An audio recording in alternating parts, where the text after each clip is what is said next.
Perfect lachha সেমাই কি করে খুব সহজে তৈরি করবে আজকের ভিডিওতে সেটাই শেয়ার করব। আসসালামু আলাইকুম, কেমন আছো তোমরা সবাই? নতুন একটা রেসিপিতে তোমাদের সবাইকে স্বাগত জানাই। এরকম করে লাচ্ছা সেমাই বানিয়ে খেলে আর অন্যভাবে খাওয়ার ইচ্ছে করবে না, এটা এতটাই মজাদার হয়। দেখে নাও তাহলে আজকের রেসিপি। ভিডিও শুরু করার আগে একটাই রিকোয়েস্ট, চ্যানেলটিকে যদি সাবস্ক্রাইব না করে থাকো তাহলে সাবস্ক্রাইব করে দিও, আর ফেসবুক থেকে দেখলে পেজটাকে ফলো করতে ভুলো না। চলো তাহলে ভিডিওটা এবার শুরু করি।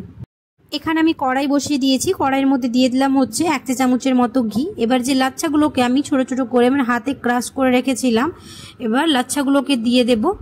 এবার দিয়ে দিব 1 চা চামচ কাঠবাদাম কুচি, 1 চা চামচ কাজু কুচি। তোমরা চাইলে এখানে তোমাদের পছন্দ মতো ড্রাই ফ্রুট দিয়ে দিতে পারো।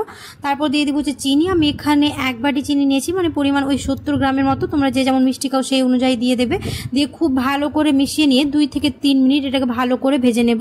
লাচ্ছাটা আমাদের খুব ভালোভাবে ভাজা হয়ে গেছে, চিনিটাও প্রায় আমাদের সব মেল্ট হয়ে গেছে লাচ্ছার সাথে। এবার একটা এরকম মিক্সিং বলে আমি এটাকে ঢেলে নেব। লাচ্ছা সেমাই তো আমরা প্রায় খেয়ে থাকি, এরকম করে একবার বানিয়ে দেখবে, দুর্দান্ত লাগবে। এটা বানানো খুবই সহজ আর খেতে হয় অসম্ভব মজাদার। তো আমি মিক্সিং বোলের মধ্যে এটা আমি ঢেলে নিয়েছি। এবার যে দুধটা দেবো সেটা আমি রেডি করে নেব। তার জন্য আমি এখানে 1 লিটার দুধ নিয়েছি। এবার ওই দুধের মধ্যে দিয়ে দেবো হচ্ছে কয়েকটা এলাচ আর 1 টুকরো দারুচিনি।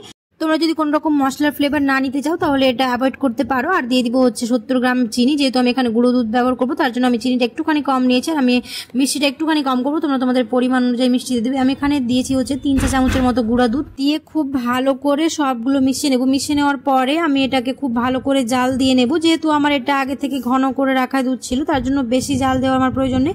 তোমরা যদি জাল দিয়ে না রাখো তাহলে এটা একটু জাল দিয়ে ঘন করে নেবে, তাহলে এটার টেস্টটা বেশি ভালো আসবে।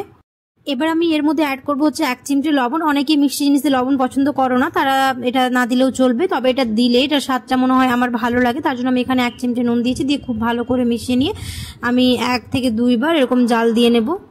এটাকে খুব ভালো করে আমি জাল দিয়ে নিয়েছি। আর লাচ্ছাতে দেওয়ার জন্য আমাদের দুধটা একদম রেডি হয়ে গেছে। এবার এটাকে আমি হালকা ঠান্ডা করে নেব। খুব বেশি ঠান্ডা আবার খুব বেশি গরমও দেওয়া চলবে না, তার জন্য আমি এটাকে ঠান্ডা করে নেব। এখন কিছুক্ষণের জন্য রেখে দেবো যাতে এটা ঠান্ডা হয়ে যায়।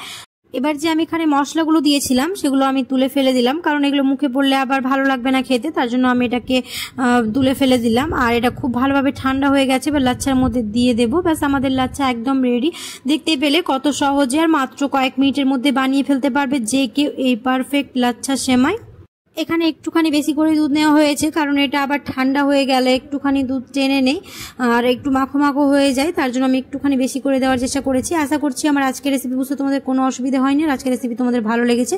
উপরে একটুখানি গার্নিশিং করে দিলাম, তার জন্য আমি কিশমিশ দিয়েছি। তোমরা চাইলে এখানে যে কোনো ধরনের ড্রাই ফ্রুট ব্যবহার করে নিতে পারো।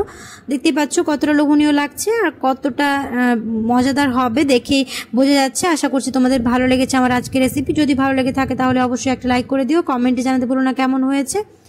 এরকম করে লাচ্ছা সেমাই পরিবেশন করলে ছোট থেকে বড় সবাই খুবই পছন্দ করবে। যারা এরকম করে ট্রাই করে দেখেছো তারা অবশ্যই আমাকে কমেন্টে জানাতে পারো, আর যারা ট্রাই করে দেখোনি অবশ্যই ট্রাই করে দেখে নিতে পারো, দুর্দান্ত লাগবে।